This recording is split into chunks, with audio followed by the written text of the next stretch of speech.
وبرکاتہ۔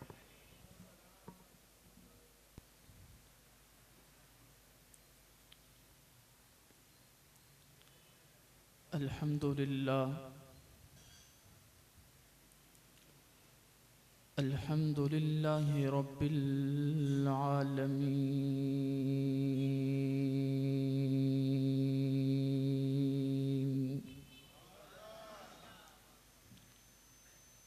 والعاقبۃ للمتقین، والصلاة والسلام علی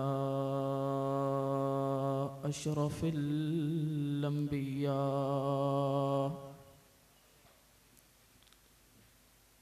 والصلاة والسلام علی سید الانبیاء،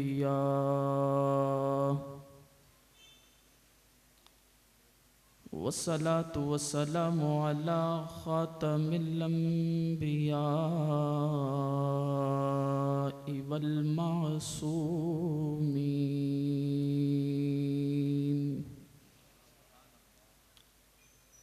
وعلى الملائكة المقربين، وعلى عباد الله الصالحين،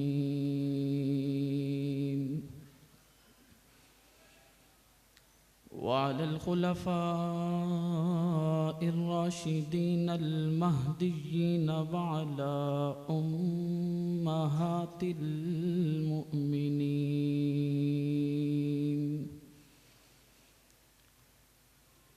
وعلى آله وأصحابه وأزواجه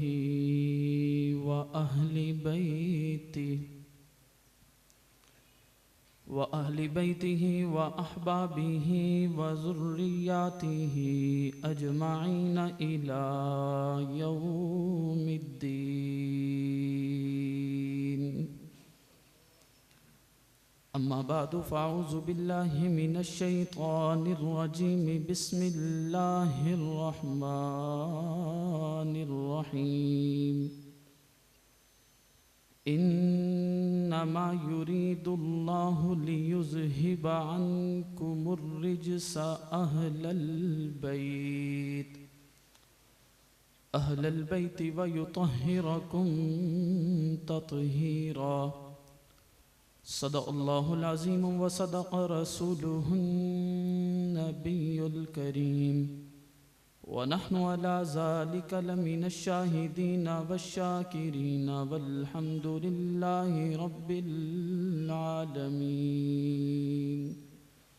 محبت کے ساتھ درود پاک پڑھ لیں. اللہم صلی علی سیدنا.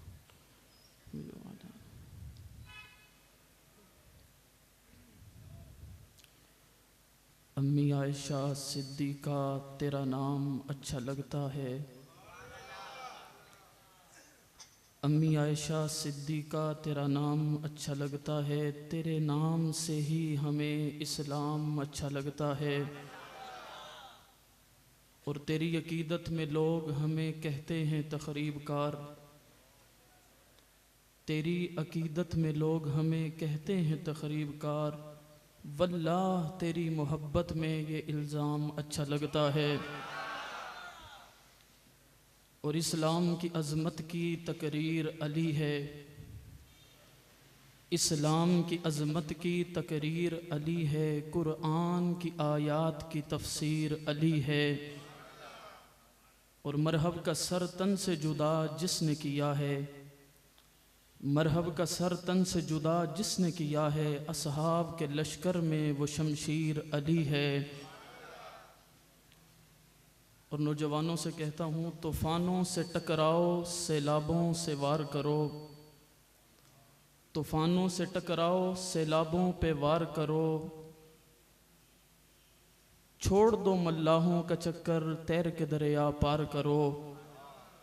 اور گلوں کی دکانیں کھولو، خوشبو کا بیوپار کرو.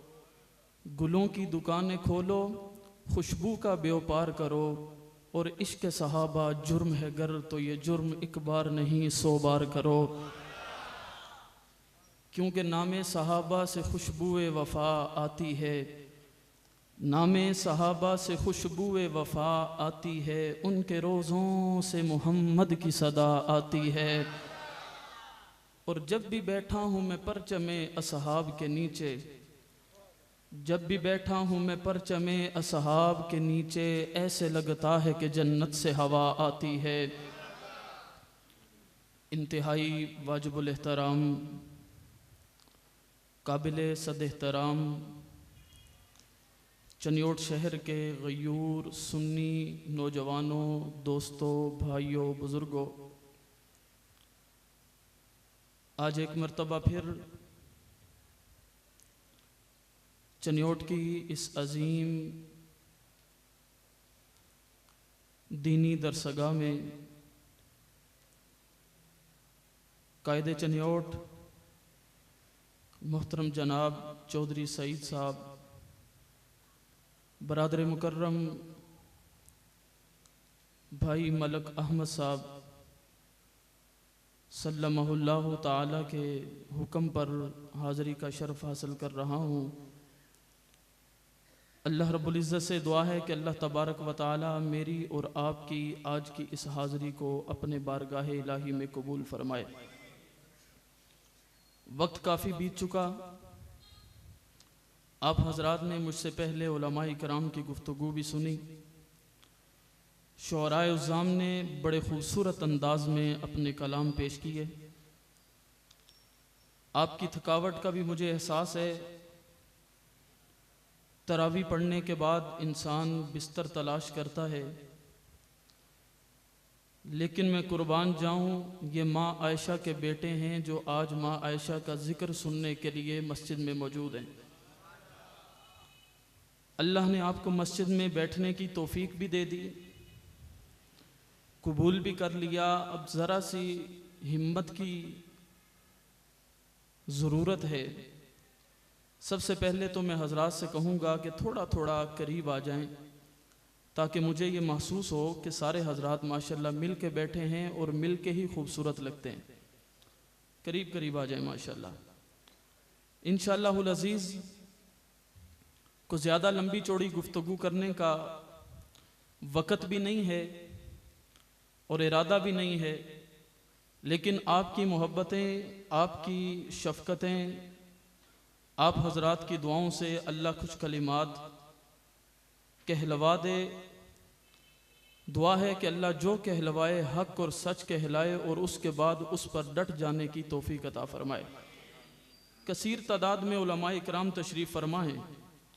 ابھی میں مولانا مفتی علاء الدین صاحب سے عرض کر رہا تھا کہ ماشاءاللہ اتنی کثیر تعداد میں علماء اکرام یہاں پر موجود ہیں۔ میں تو ایک چھوٹا سا طالب علم ہوں، خطیب نہیں ہوں، لیکن صحابہ کی غلامی کے صدقے اللہ رب العزت نے آج اس قابل کیا کہ یہاں پہ کھڑے ہو کے واز کر رہا ہوں۔ نہ جانے ان حضرات کے سامنے میں کچھ بول پاؤں گا یا نہیں بول پاؤں گا، لیکن امید ہے کہ اگر ان کی توجہ رہی تو کچھ نہ کچھ بات انشاءاللہ العزیز عنوان کے مد نظر رکھتے ہوئے آپ حضرات تک پہنچاؤں گا۔ آج کی اس خوبصورت محفل کا عنوان ماں بیٹا کانفرنس کے عنوان سے اس پروگرام کو معنون کیا گیا ہے۔ پوچھنے والا کہتا ہے مولانا صاحب یہ ماں اور بیٹا یہ کیسا عنوان ہے؟ تو آج 16 رمضان المبارک ہے، بلکہ 17 رمضان المبارک شروع ہو چکا ہے۔ 17 رمضان المبارک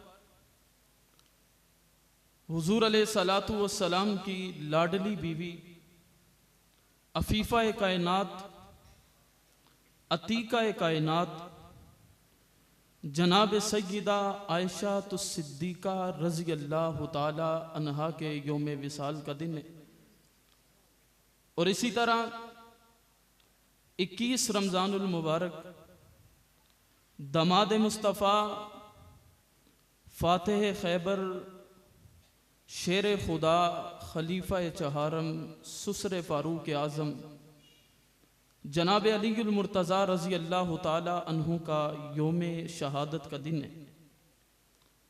تو انہی شخصیات کو مد نظر رکھتے ہوئے چنیوٹ کے مسلمانوں نے آج کا یہ اجتماع سجایا ہے۔ میں اپنی گفتگو کے آغاز سے پہلے ایک بات کہنا چاہوں گا کہ ہم نسبت مصطفیٰ کے قائل ہیں۔ ہم نسبت مصطفیٰ کے، سارے بولو، نسبت مصطفیٰ کے، بس آپ نے میری بات کا جواب دیتے جانا ہے۔ ہم نسبت مصطفیٰ کے قائل ہیں۔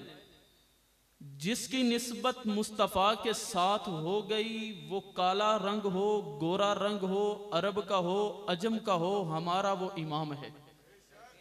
جس کا امام ہے وہ بولے۔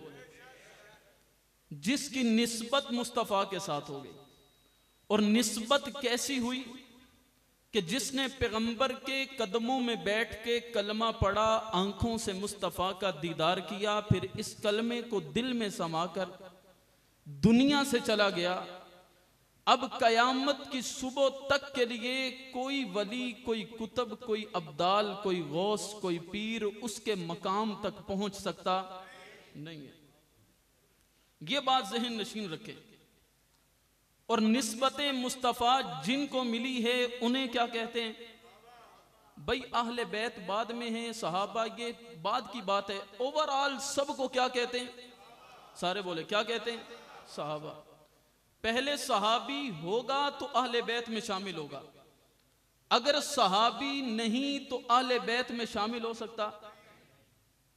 آج کی اس کانفرنس میں جن شخصیات کو موضوع سخن بنایا گیا ہے، ان دونوں کا تعلق مصطفیٰ کے گھرانے سے بھی ہے، مصطفیٰ کے یارانے سے بھی ہے۔ اگر میں یوں کہوں کہ ایک کو داماد مصطفیٰ کہتے ہیں، دوسرے کو لباس مصطفیٰ کہتے ہیں۔ ایک کو داماد مصطفیٰ کہتے ہیں، دوسرے کو لباس مصطفیٰ کہتے ہیں، اور ان کا تعلق حضور کے یارانے سے بھی ہے، گھرانے سے بھی ہے۔ یارانے سے پہلے ہے، گھرانے سے بعد میں ہے۔ یہ دونوں شخصیات اہل بیت میں شامل ہیں کہ نہیں ہیں؟ سارے بولو بھائی۔ میں کہا کرتا ہوں کہ اہل بیت کے ساتھ 1400 سال سے ظلم ہو رہا ہے۔ آج کہتے ہیں کہ ظلم صرف کربلا کے میدان میں ہوا، ظلم صرف جناب فلاں نے کیا، فلاں نے کیا، فلاں نے کیا۔ میں کہتا ہوں آج تک ہو رہا ہے۔ اہل بیت رسول مظلوم ہیں۔ کہتے کیسے مظلوم ہے؟ میں نے کہا آج ہمارے بچوں کو بتایا گیا، ہمارے جوانوں کو بتایا گیا، ہمارے بوڑھوں کو بتایا گیا، گلی کوچوں میں پوسٹر لگائے گئے کہ حضور کے اہل بیت میں صرف 5 لوگ ہیں یا 8 لوگ ہیں یا 12 لوگ ہیں، لیکن حضور کی آل کو چھپایا گیا، حضور کی بیٹیوں کو چھپایا گیا، حضور کی بیویوں کو چھپایا گیا۔ حالانکہ اہل بیت کا لفظ، اہل بیت کا جس کے اوپر سب سے پہلے اطلاق ہوتا ہے وہ اللہ کے نبی کی بیویاں ہیں۔ اگر بیویاں نہیں تو پھر کوئی بھی اہل بیت میں ہو سکتا؟ مولانا علاؤ الدین صاحب نے بڑی خوبصورت انداز میں آپ کو بتایا کہ حضور کی بیٹیاں کتنی ہیں، بول کے کتنی ہیں، اور چاروں اہل بیت میں ہیں کہ نہیں ہیں؟ حضور کی بیویاں کتنی ہیں؟ حضور کی بیویاں 11، اور 11 بیویاں اہل بیت میں۔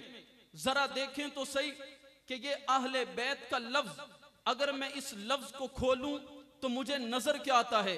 میں نے آپ کے سامنے آیت کریمہ بھی تلاوت کی کہ انما یرید اللہ لیذھب عنکم الرجس اہل البیت۔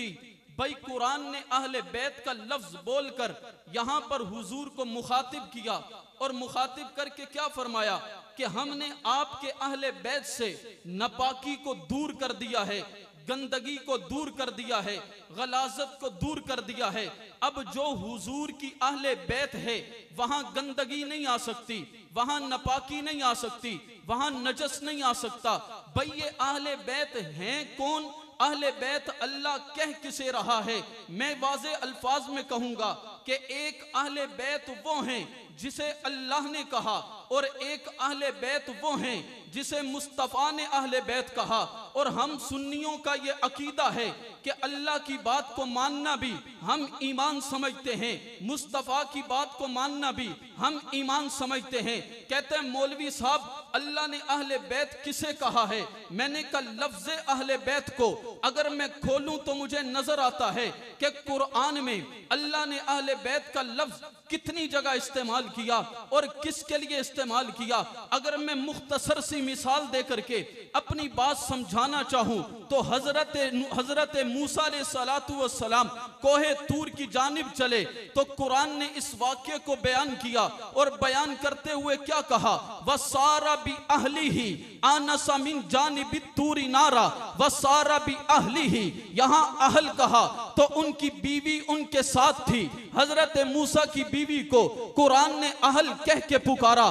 اگر حضرت ابراہیم کی بیوی کو دیکھو، اللہ نے جب اولاد سے نوازا تو تعجب کیا، اب فرشتہ آیا تو حضرت ابراہیم کی بیوی نے تعجب کیا تو قرآن کیا کہتا ہے؟ قَالُوا أَتَعْجَبِينَ مِنْ أَمْرِ اللَّهِ رحمت اللہ وبرکاتہ علیکم اہل البیت، یہاں پر اہل بیت کہا تو قرآن نے ابراہیم کی بیوی کو اہل بیت کہا۔ بھئی صرف یہیں تک نہیں، حضرت یوسف پر جب عزیز مصر کی بیوی نے جناب تہمت لگائی تو اللہ کے قرآن نے اس بات کو بیان کرتے ہوئے عزیز مصر کی بیوی کے بارے میں کون سے الفاظ استعمال کیے؟ قالوا ما جزاء من اراد بأہلک بأہلک، یہاں پہ اہل کہا تو عزیز مصر کی بیوی کو کہا۔ پتہ چلتا ہے کہ قرآن جب بھی اہل کا لفظ یا اہل بیت کا لفظ استعمال کرتا ہے تو بیویوں کے لیے کرتا ہے۔ موسیٰ کی بیوی کی بات آئے قرآن اہل کہے، ابراہیم عزیز مصر کی بیوی کی بات آئے قرآن اہل کہے۔ میں قربان جاؤں جب حضور کی بیویوں کی بات آئی تو قرآن نے کہا انما یرید اللہ لیذہب عنکم الرجس اہل البیت ویطہرکم تطہیرا، اللہ نے کہہ دیا ہے کہ میں نے محمد کی بیویوں سے ناپاکی کو دور کر دیا ہے، گندگی کو دور کر دیا ہے، نجس کو دور کر دیا ہے۔ اب جہاں حضور کی اہل بیت ہیں وہاں پاکیزگی ملے گی، جہاں حضور کی اہل بیت ہیں وہاں بلندی ملے گی، جہاں حضور کی بیویاں ہیں وہاں عظمت ملے گی، جہاں حضور کی بیویاں ہیں وہاں مقام ملے گا۔ اور میں قربان جاؤں آج جس بیوی کا تذکرہ کرنے کے لیے میں اور آپ یہاں جمع ہے وہ کوئی عام بیوی نہیں ہے، ساری بیویاں عظمت والی ہیں، ساری بیویاں مقام والی ہیں، ساری بیویاں مرتبے والی ہیں۔ اور چنیوٹ کے مسلمان آج تو اپنی بیٹی کے رشتے کے لیے، اپنے بیٹے کے رشتے کے لیے کسی کو تلاش کرتا ہے، محلے کے چودھری کو بھیجتا ہے، وڈیرے کو بھیجتا ہے، کسی اچھے انسان کو بھیجتا ہے، کسی نیک انسان کو بھیجتا ہے کہ جاؤ رشتہ لے کر کے میرے بیٹی کا رشتہ لے کر جاؤ، میرے بیٹے کا رشتہ لے کر جاؤ۔ اللہ نے جب حضور کے آنگن میں عائشہ کو بھیجنے کا ارادہ کیا تو پھر ارادہ کیسا تھا؟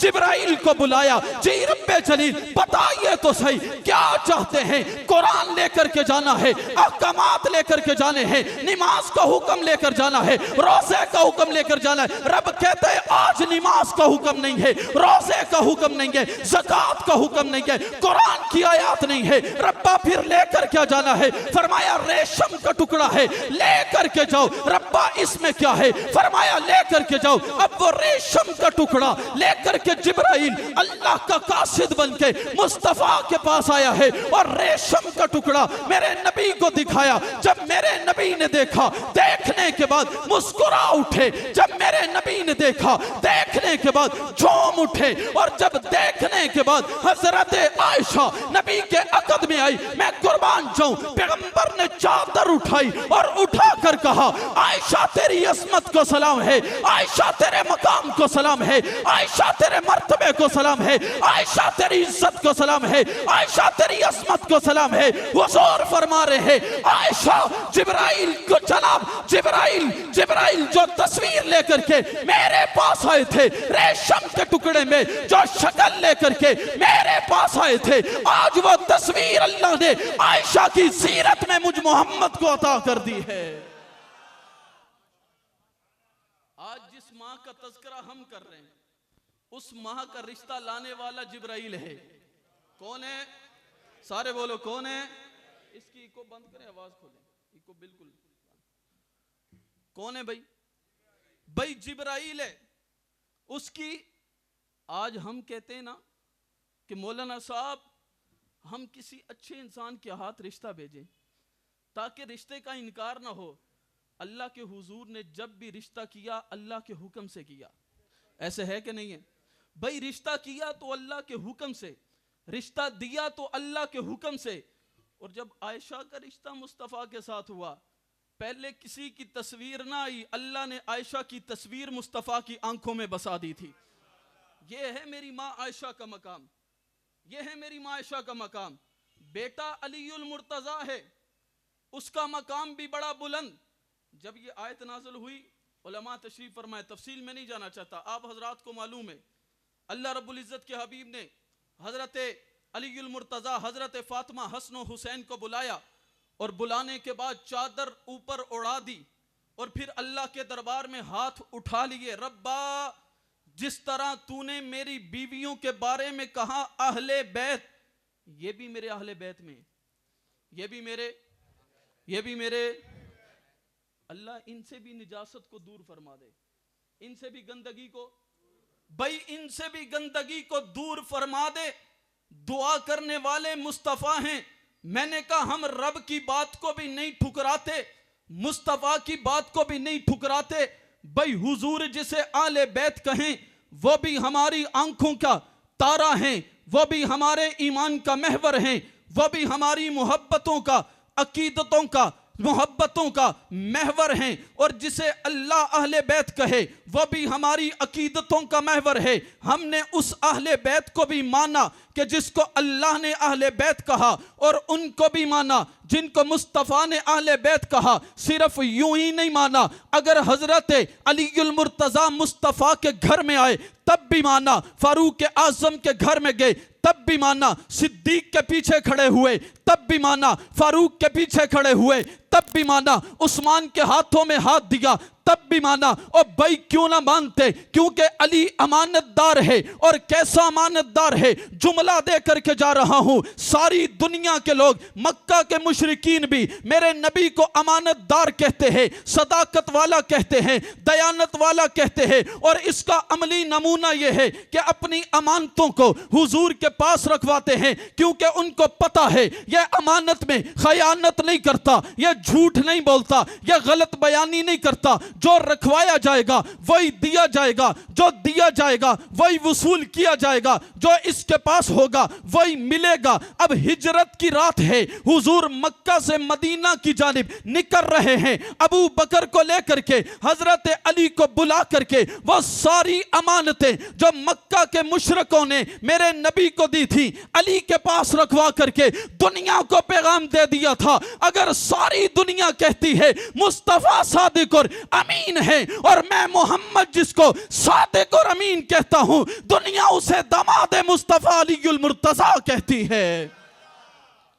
حضور جسے صادق اور امین کہیں, امانتیں جس کے سپرد کریں, وہ کون ہے؟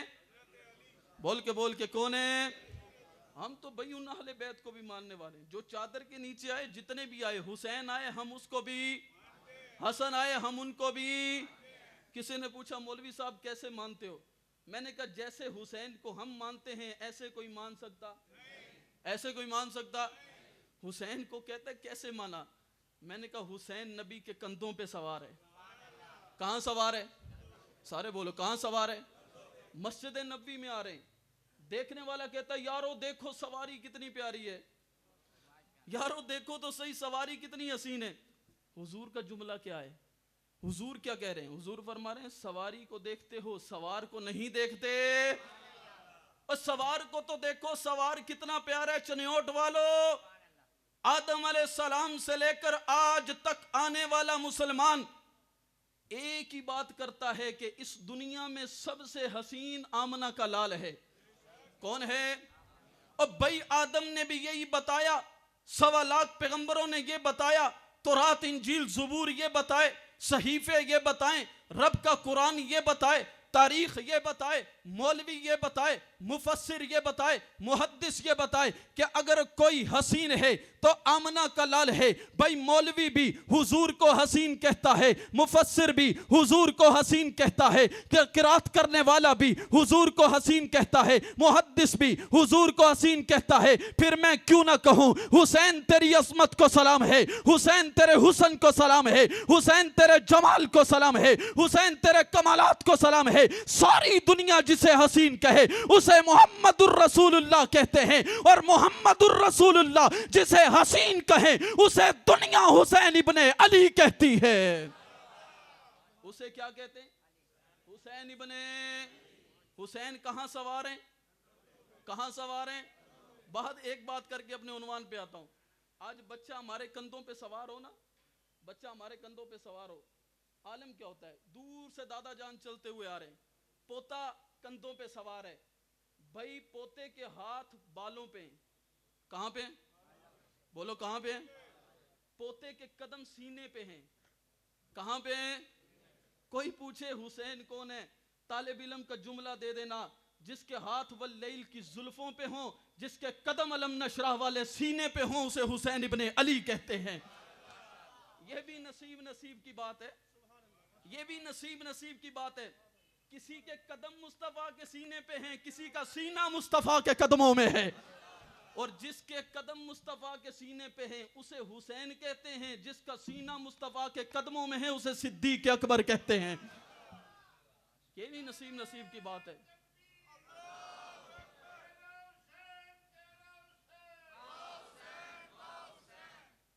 بھائی یہ بھی نصیب کی بات. یہ عظمتیں ہم نے نہیں دی, ہم دے سکتے ہیں؟ اور بھائی ہم کسی کو عظمت دے نہیں سکتے, اور جس کو اللہ عظمت دے دے قیامت تک کوئی کالا اس سے عظمت چھین سکتا؟ بول کے چھین سکتا؟ عائشہ کو میں نے بستر مصطفیٰ دیا, میں نے دیا, اور بھائی میں نے نہیں دیا. حضرت علی ایک رات مصطفیٰ کے بستر پہ سوئے. کتنی راتیں؟ ساری دنیا کہتی ہے, ہم بھی کہتے ہیں یہ علی کی عظمت ہے. یہ کس کی عظمت ہے؟ میرا سوال ہے, عائشہ نبی کے بستر پہ آئی, حضور دنیا سے چلے گئے, حضور کا بستر کہاں ہے؟ حضور کا بستر کہاں ہے؟ اور بھائی ماں عائشہ کے قدموں میں, ماں عائشہ کے پاس ہے, اور یہ کیسا بستر ہے بھائی؟ کوئی عام بستر نہیں, یہ کوئی عام بستر نہیں. حضور فرماتے ہیں جب میں اپنی ازواج کے بستر پہ ہوتا ہوں جبرائیل میرے پاس نہیں آتا. اور چنیوٹ کے مسلمان, آج تو قرآن پڑھتا ہے اپنے گھر میں بیٹھ کے, کہتا ہے گھر عظمت والا ہو گیا. مسجد میں بیٹھ کے پڑھتا ہے, کہتا ہے مسجد عظمت والی ہوگی. مدرسے میں بیٹھ کے پڑھتا ہے, کہتا ہے مدرسہ عظمت والا ہو گیا. کلب جہاں بیٹھ کے پڑھتا ہے کہتا ہے وہ جگہ عظمت والی ہوگی. آج کا قاری قرآن پڑھے گا کتنا عظیم پڑھے گا, آج کا قاری قرآن پڑھے گا کتنا اعلیٰ پڑھے گا. اوے عائشہ کا بستر وہ ہے کہ جس بستر پہ, عائشہ کا بستر وہ ہے کہ جس بستر پہ جبرائیل قرآن پڑھتا ہے, جس بستر پہ جبرائیل رب کی وحی لے کر کے آتا ہے. ہاں مجھے کہنے دے, ایک بستر عائشہ ہے, ایک حجرہ عائشہ ہے, اور بستر عائشہ وہ ہے جہاں قرآن اترتا ہے, اور حجرہ عائشہ وہ ہے جہاں صاحب قرآن اترتا ہے. بستر عائشہ پہ قرآن اترتا ہے. کیا اترتا ہے بھائی؟ سارے بولو. اور حجرہ عائشہ میں صاحب قرآن اترتا ہے. کیا اترتا ہے؟ میں قربان جاؤں, یہ بستر بھی اعلیٰ ہے, یہ حجرہ بھی. اہل بیت کا معنی ہے گھر والی. کس والی؟ بھائی حضور علیہ السلام کی 11 بیویاں حضور کی اہل بیت میں ہیں, ہم کسی کا انکار نہیں کرتے, لیکن عائشہ وہ ہے. حضور کی جتنی بھی بیویاں رہیں, حضور اپنی موت تک ان کے گھر میں رہے, اپنی موت تک ان کے گھر میں رہے. جب دنیا سے چلے گئے ان کے گھروں سے نکال لیا گیا, لیکن عائشہ کا گھر آج بھی مصطفیٰ کے قدموں میں ہے, آج بھی مصطفیٰ کے. یہ کیسی عظمت ہے؟ آج بھی کوئی کہے نا حضور کس کے گھر میں, یہ کون سا گھر ہے, یہ کتنی عظمت والا گھر ہے. آج ہم شعر پڑھتے ہیں نا, اے جنت تجھ میں حوروں قصور رہتے ہیں, میرے دل کا طواف کر, میرے دل میں حضور رہتے ہیں. جنت کہتی میں تیرے دل کا طواف کروں، تو کہتے ہیں میرے دل میں حضور رہتے ہیں، لیکن دیکھ تو صحیح جنت کہاں رہتی ہے؟ او بھائی جنت کہاں جاتی ہے؟ جنت کہتی آ دیکھ تو صحیح، مدینہ کی گلیوں سے آ، میں نے کہا آ گیا، کہتی مسجد نبوی میں آ، میں نے کہا آ گیا، کہا حجرہ عائشہ میں آ، میں نے کہا آ گیا، کہا ذرا دیکھ تو صحیح نا، بخاری مسلم اٹھا، ترمذی اٹھا، تجھے پتا چلے کہ حضور نے فرمایا ما بین بیتی و منبری روضۃ من ریاض الجنہ، کہ میرے منبر سے لے کر کے میرے حجرے تک یہ جنت کا ٹکڑا ہے، اور بھائی جسے نبی جنت کہے اور آج بھی وہ جنت ہے، اسی جنت کو حجرہ عائشہ کہتے ہیں۔ اس جنت کو کیا کہتے ہیں؟ حجرہ عائشہ کہتے ہیں۔ اللہ رب العزت نے عائشہ کے گھر کو جنت بنا دیا، اور منکروں کے لیے یہ سبق دے دیا کہ جس کو عائشہ پسند نہیں اس کو جنت مل سکتی، جس کو عائشہ پسند نہیں وہ جنت جا سکتا؟ بھائی یہاں سے ٹکٹ کروا کے جائے گا، پیسہ خرچ کر کے جائے گا، ادھر جا کے منہ اس طرف کرے گا، زیادہ دیر ٹک نہیں پائے گا۔ پوچھنے والا پوچھا یار اس کو کیا ہوا؟ میں نے کہا اللہ نے جس کو مومنین کی ماں کہا اس نے ماں نہیں مانا، اور جس نے ماں کو ماں نہ سمجھا اللہ نے اس پہ جہنم کو واجب کر دیا ہے۔ وہ جنت کے پاس بھی جا سکتا، کیونکہ حضور کی بیویاں اس امت کی مائیں ہیں۔ کیا ہیں بھائی؟ سارے بولے کیا ہیں؟ بلند آواز سے بولیں کیا ہیں؟ بھائی حضور کی بیویاں امت کی مائیں ہیں، حضور کی بیویاں امت کی مائیں ہیں۔ آج کوئی کہتا ہے نا یار میں نہیں مانتا ماں، میں نے کہا تجھے کہا کس نے؟ قرآن کہتا ہے حضور کی بیویاں مومنین کی مائیں ہیں۔ کن کی مائیں ہیں؟ کن کی مائیں ہیں؟ اللہ رب العزت کو پتا تھا، رب کو پتا تھا ہاں بھائی ایک طبقہ ایسا بھی اٹھے گا، اعلان کرے گا مومنین، اذان پڑھے گا مومنین، نماز پڑھے گا مومنین۔ اللہ نے کہا تب تک مومن ہی نہیں ہو سکتے جب تک عائشہ کو ماں نہیں مانو گے۔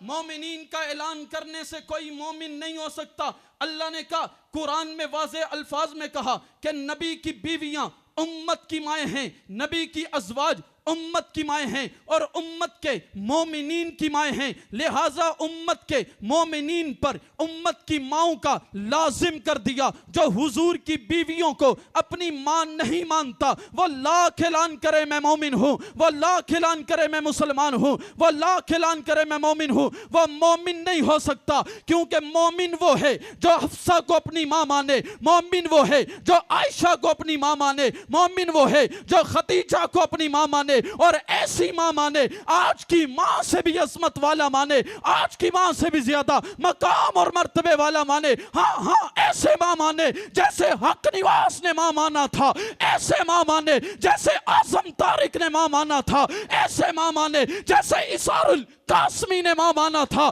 ایسے ماں مانے جیسے علی شیر نے ماں مانا تھا، ایسے ماں مانے جیسے آج تک غلامان صحابہ نے امت کی ماں کو اپنی ماں مان کر کے عزم کر لیا ہے۔ جب تک زندہ ہے ماں عائشہ کی عزت کا پرہرا لہراتے رہیں گے یا حق نواز کی طرح کٹ جائیں گے، دنیا میں رہے عائشہ کی عظمت کے نعرے لگا جائیں گے انشاءاللہ۔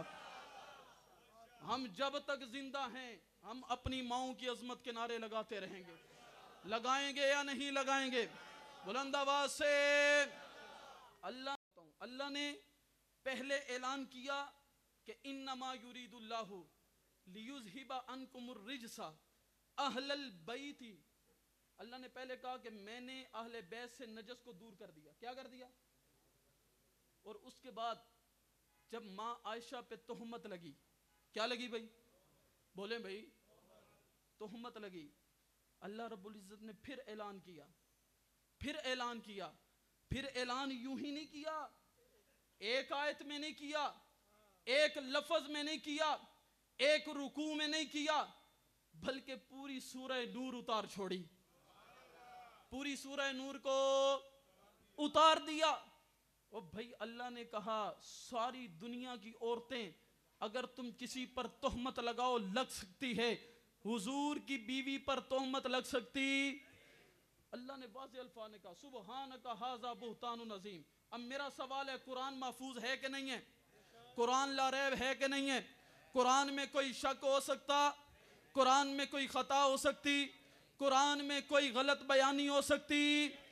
چند پچھلے سال کی بات ہے، ایک بندے نے ایک بات کہی، ایک شخص نے، میں اس کو شخص کہنا بھی پسند نہیں کرتا، اس نے کہا کہ قرآن ہدایت نہیں دیتا. نعوذ باللہ. کیا کہا؟ قرآن. یہ کہنے والا آج بھی ریکارڈ پہ موجود ہے، کوئی سننا چاہے بعد میں سنا بھی سکتا ہوں. اس نے کہا قرآن ہدایت نہیں دیتا. میں نے کہا کہ قرآن ہدایت نہیں دیتا، تو نے بات ٹھیک کی ہے. تو نے بات بولو یار. کہتے ہیں وہ کیسے؟ میں نے کہا قرآن ہدایت دینے سے پہلے ایک عقیدہ مانگتا ہے. کیا مانگتا ہے بھائی؟ اللہ نے کہا الف لام میم، 3 قسمیں اٹھائیں، پھر کہا ذالک الکتاب لا ریب فیہ، کہ اس کتاب میں کوئی شک. پھر کہا ھدی للمتقین، اور بھائی شک سے پاک مانو گے تب ہدایت ہے. پہلے عقیدہ مانگا.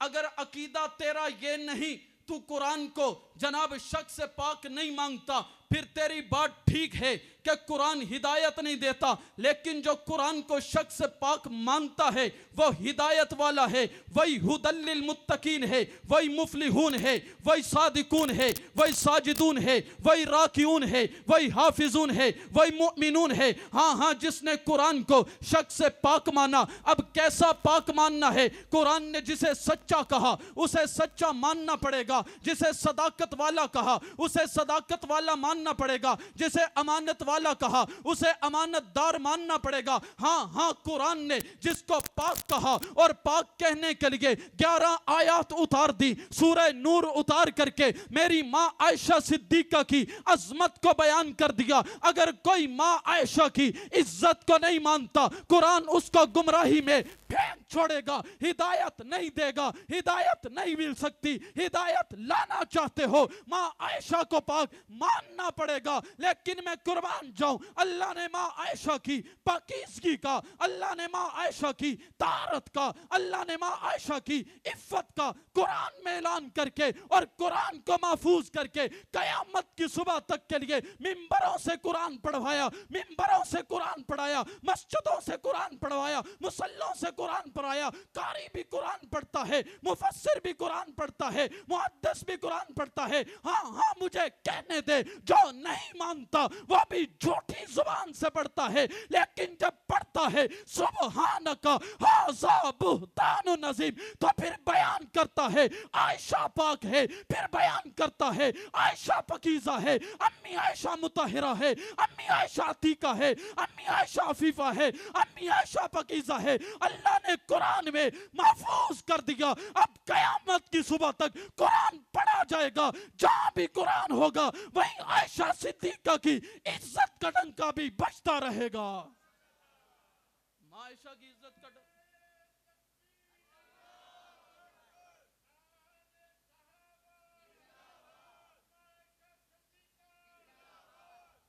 عائشہ کی عزت کا ڈنکا بجے گا یا نہیں بجے گا؟ اور بھائی منکر بھی پڑھتے ہیں، دکھلانے کے لیے پڑھتے ہیں کہ ہاں بھائی دیکھ لو ہم مانتے ہیں، لیکن پڑھتے پڑھتے سورہ نور پہ آتے ہیں کہ نہیں آتے؟ جھوٹی زبان سے ہی پڑھیں، لیکن اس بات سے گزرنا پڑتا ہے کہ ماں عائشہ ناپاک ہو سکتی، اس لیے ہم ماں عائشہ کی عزت کے چوکیدار ہیں اور انشاءاللہ قیامت کی صبح تک رہیں گے. یہ بات تو طے ہے، یہ بات تو طے ہے. انشاءاللہ ہم جب بھی مریں گے ماں عائشہ کے کھاتے لگ کے مریں گے انشاءاللہ. ہماری جوانیاں بھی ماں عائشہ کی عزت کے لیے، ہمارا بڑھاپا بھی ماں عائشہ کی عزت کے لیے، ہمارا لڑکپن بھی ماں عائشہ کی عزت کے لیے، ہماری آبرو بھی ماں عائشہ کی عزت کے لیے. بھائی ماں عائشہ کی عزت پہ بات آئے گی، کبھی ماں عائشہ کا بیٹا بن کے نبی کے وجود کے پاس، کبھی ماں عائشہ کا بیٹا بن کے نبی کی مجلس میں فاروق اعظم نے بول کر ماں کی عزت کی بات کی تھی، تو اللہ نے آسمان سے قرآن کو اتارا تھا. اور 1400 سال کے بعد کبھی فاروق اعظم کے غلام نے، علی شیر حیدری نے ماں عائشہ کا بیٹا بن کے ماں عائشہ کی عزت کی بات کی، ماں عائشہ کی عفت کی بات کی، ماں عائشہ کی پاکیزگی کی بات کی. تو اللہ نے قبر سے خوشبو کو جاری کر کے دنیا کو بتا دیا، جو صدیقہ کے نام پہ کٹ کے دنیا سے جائے گا وہ مرتا نہیں ہے، مر کر بھی زندہ رہتا ہے. عائشہ کی عزت کے چوکیدار رہو گے؟ بلند آواز سے رہو گے؟ یہ ماں عائشہ کی عزت کی چوکیداری کوئی عام چوکیداری نہیں ہے، کوئی عام کام نہیں ہے، محض اس کو عام کام سمجھ کے چاہے تم چھوڑ دو۔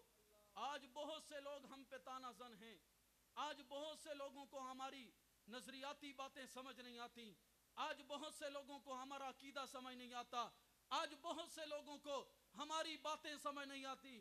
ہاں ہم کمزور ضرور ہیں، ہم لاچار ضرور ہیں، لیکن رب کعبہ کی قسم آج بھی ماں عائشہ کے بیٹوں نے یہ تاریخ رقم کی ہے۔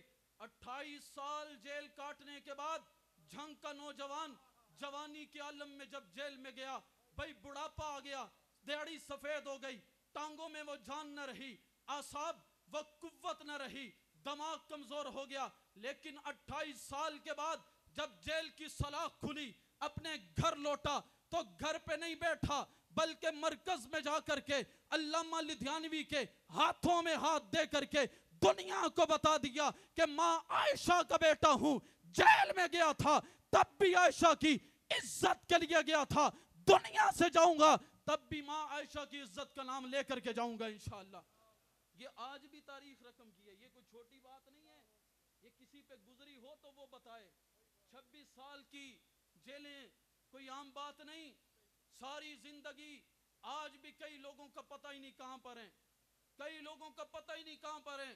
ہمیں پاگل کہنا بہت آسان ہے، ہمیں تخریب کار فرقہ پرست، بھائی یہ نوجوان ہے، بھائی یہ تو نعرو بازی کرنے والا ہے، بھائی یہ تو اس کا ذہن کام نہیں کرتا، یہ باتیں کرنا بہت آسان ہے، لیکن اس مرحلے سے گزرنا آسان کام ہے، بول کے آسان کام ہے۔ لیکن ہم نے عزم کیا ہے، لوگ اپنے بھی کہتے رہے، بیگانے بھی گالیاں دیتے رہے، اپنوں نے بھی تانا زنی کی، لیکن جب تک ہماری جوانی زندہ ہے، جب تک ہمارے جان میں جان ہے، ہمارے ساتھ قدم سے قدم ملا کے ماں عائشہ کا تحفظ کرو گے؟ ماں عائشہ کی عزت کے لیے نکلو گے؟ ماں عائشہ کی عظمت کے لیے نکلو گے؟ علامہ حق نواز جھنگوی شہید رحمت اللہ تعالی علیہ نے 1985 میں اسی تحریک کی بنیاد رکھی کہ ہم اس ملک پاکستان میں صحابہ کی عزت کا، صحابہ کی عظمت کا، اہل بیت کے دفاع کا قانون چاہتے ہیں۔ ہم نہیں چاہتے کہ ہم کسی کا گریبان پکڑیں، ہم نہیں چاہتے کہ ہم گولی اور گالی کا راستہ اختیار کریں، ہم نہیں چاہتے ہم کسی کے دروازے پہ جا کے بیٹھیں۔ ہمارا ایک ہی مطالبہ ہے اور حکومت پاکستان سے مطالبہ ہے کہ جس طرح اس ملک میں آج کی فوج کو کوئی برا بلا کہے جناب اٹھا کر کے جیل کی سلاخوں کے پیچھے ڈالا جاتا ہے، آج کے کسی بڑے لیڈر کے بارے میں کچھ کہا جائے اٹھا کر کے جیل کی سلاخوں کے پیچھے ڈالا جاتا ہے، ہمارا یہی مطالبہ ہے کہ صحابہ کے گستاخوں کو بھی لگام ڈالی جانی چاہیے، ہونی چاہیے نہیں ہونی چاہیے؟ میرا یہ مطالبہ ہے، جس کا مطالبہ ہے ہاتھ بلند کر کے کہے، پھر یہ عزم لے کر کے آج ہم یہاں سے جائیں کہ جن صحابہ نے ہم تک دین پہنچایا، اللہ کے نبی نے اللہ سے سب کچھ لے کر کے پھر صحابہ کو حجۃ الوداع کے موقع پہ یہ پیغام دے دیا کہ جو اللہ نے مجھے دیا میں نے تم تک پہنچا دیا، اب تمہاری ذمہ داری ہے۔ چنیوٹ کے لوگوں، پھر وہ محمد کے صحابہ مکہ کو چھوڑ کر نکلے، مدینہ کو چھوڑ کر نکلے، اہل و عیال کو چھوڑ کر نکلے، اپنے بچوں اور بچیوں کو چھوڑ کر نکلے اور پوری دنیا میں چھاتے چلے گئے، پوری دنیا میں پہنچتے چلے گئے۔ آج پیغمبر کی سیرت کو پہنچایا، پیغمبر کے جمال کو پہنچایا، پیغمبر کے کمالات کو پہنچایا، پیغمبر کے حسن کو پہنچایا، پیغمبر کے معجزات کو پہنچایا۔ یہ دیکھا کس نے تھا اور دیکھ کر کے ہم تک پہنچایا کس نے ہے؟ تو ایک ہی جواب آئے گا، یہ سب کچھ پہنچانے والے محمد کے صحابہ ہیں، حضور کا دین پہنچانے والے محمد کے صحابہ ہیں، حضور کی شریعت پہنچانے والے محمد کے صحابہ ہیں، حضور کی نماز پہنچانے والے محمد کے صحابہ ہیں، حضور کا روزہ پہنچانے والے محمد کے صحابہ ہیں، حضور کی زکوٰۃ پہنچانے والے محمد کے صحابہ ہیں۔ پھر سینہ تان کر کہتے ہیں ہمارا ایمان صحابہ ہیں، ہماری جان ایمان صحابہ ہیں، ہمارا عقیدہ صحابہ ہیں، ہمارا محور صحابہ ہیں، ہمارا عشق صحابہ ہیں، ہماری جنون صحابہ ہیں، ہمارے نعرے صحابہ ہیں، ہمارا جذبہ صحابہ ہیں، ہماری تقریریں صحابہ ہیں، ہماری تحریریں صحابہ ہیں، ہمارے اشعار صحابہ ہیں، ہمارے الفاظ صحابہ ہیں۔ جب تک زندہ ہیں اصحاب محمد کی عظمت کو گلی کوچوں میں یوں عام کر دیں گے کہ بچہ بچہ پکارے گا لے شوق سے نام صحابہ کا، کر چرچا عام صحابہ کا، گر طلب ہے تجھ کو جنت کی تو پلہ تھام صحابہ کا، فنا فی اللہ کی تہ میں بقا کا راز مضمر ہے، جسے مرنا نہیں آتا اسے جینا نہیں آتا۔ وما علینا الا البلاغ۔